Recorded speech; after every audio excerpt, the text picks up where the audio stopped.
بسم اللہ الرحمن الرحیم۔ اللہ کے نبی حضرت سلمان علیہ السلام اللہ تعالیٰ سے دعا مانگتے تھے کہ اے میرے اللہ، مجھے وہ مقام عطا کر جو نہ مجھ سے پہلے کسی کو ملا ہو اور نہ میرے بعد کسی کو ملے۔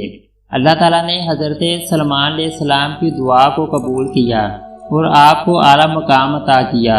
تمام مخلوقات، انسان، پرندے، جنات اور کیڑے مکوڑے آپ کی بات سنتے تھے۔ جنات بھی آپ کا کہا مانتے تھے، آپ کا حکم تسلیم کرتے تھے۔ آپ کے تخت کو ہوا اپنے کندھوں پر اٹھا کے چلتی تھی۔ آپ ہوا میں پرواز کرتے تھے۔ آسمان سے زمین تک آپ ایسے ہی نظارہ کرتے تھے۔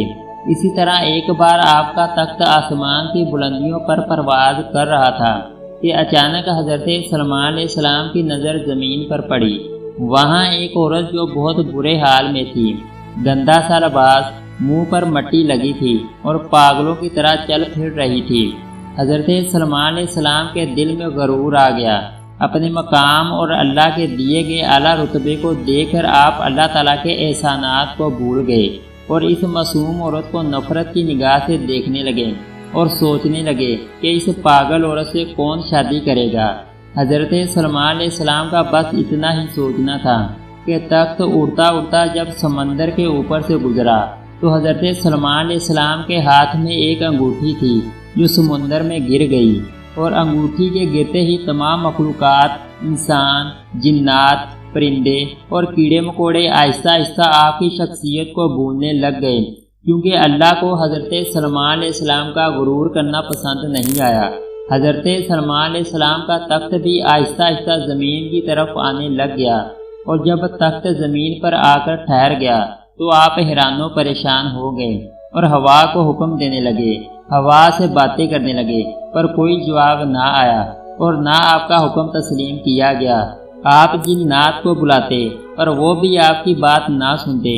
حضرت سلمان علیہ السلام پریشانی کے عالم میں زمین پر چلنے پھرنے لگے اور سوچنے لگے کہ یہ مجھ سے کیا ہو گیا۔ آپ چلتے رہے اور سوچتے رہے کہ اللہ کو اپنی بنائی گئی مخلوقات سے بہت محبت ہے، اور میں نے اس عورت کو بیکار، پاگل، بدکار اور فضول سمجھا۔ شاید یہی بات اللہ کو ناگوار گزری ہے۔ خدا کو میری یہ حرکت پسند نہیں آئی۔ حضرت سلمان علیہ السلام نے سوچ لیا کہ وہ اللہ سے اپنی غلطی کی معافی ضرور مانگیں گے، اور ساتھ ہی حضرت سلمان علیہ السلام نے اس عورت سے شادی کرنے کا فیصلہ بھی کر لیا اور سوچا کہ شاید ایسا کرنے سے اللہ مجھے معاف کر دے۔ آپ اس عورت کی تلاش میں نکل گئے۔ کئی دن گزر گئے پر وہ عورت آپ کو نہ ملی۔ حضرت سلمان علیہ السلام کو بھوک کا احساس ہوا تو دریا کے کنارے چلے گئے۔ وہاں لوگ مچھلیاں پکڑتے تھے۔ آپ بھی ان کے ساتھ کام کرنے لگے اور وقت گزرنے لگا۔ ایک دن وہ عورت آپ کو نظر آ گئی۔ آپ اس کے پاس گئے اور نہایت نرم لہجے میں کہنے لگے کہ جب میں نے آپ کو پہلی بار دیکھا تو آپ کے بارے میں غلط سوچا۔ میں یہ بھول گیا کہ تمہیں میرے خالق، میرے مالک نے بنایا ہے۔ وہ عورت حیران ہو کر آپ کو دیکھنے لگی۔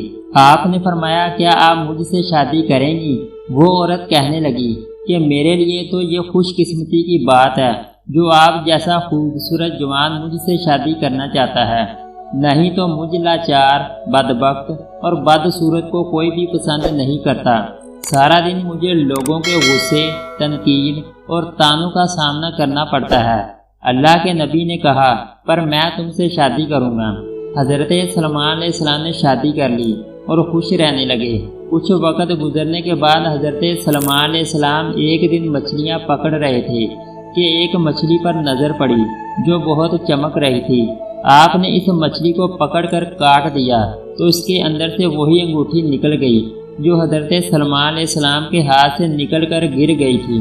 حضرت سلمان علیہ السلام نے جب اس انگوٹھی کو پہن لیا تو سب کچھ پہلے کی طرح ہو گیا۔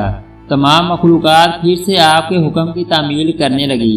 اللہ نے آپ کو معاف کر دیا اور تمام جنات، کیڑے مکوڑے، پرندے سمندر کے پاس آ گئے۔ تمام مچھیرے حیران ہو گئے اور معافی مانگنے لگے کہ ہمیں نہیں پتا تھا کہ آپ اللہ کے نبی سلمان علیہ السلام ہیں۔ تخت اڑتے اڑتے آپ کے قدموں میں آ گیا۔ آپ اس پر سوار ہو گئے اور سوچنے لگے اللہ کے نزدیک سب سے بدترین عمل یہ ہے کہ جب کوئی انسان اللہ کی مخلوقات میں عیب تلاش کرتا ہے، کسی کا دل توڑتا ہے یا اپنے آپ سے کسی کو کم سمجھتا ہے۔ اگر آپ کو ہماری ویڈیو اچھی لگی ہے تو اس کو لائک اور سبسکرائب کر دیں۔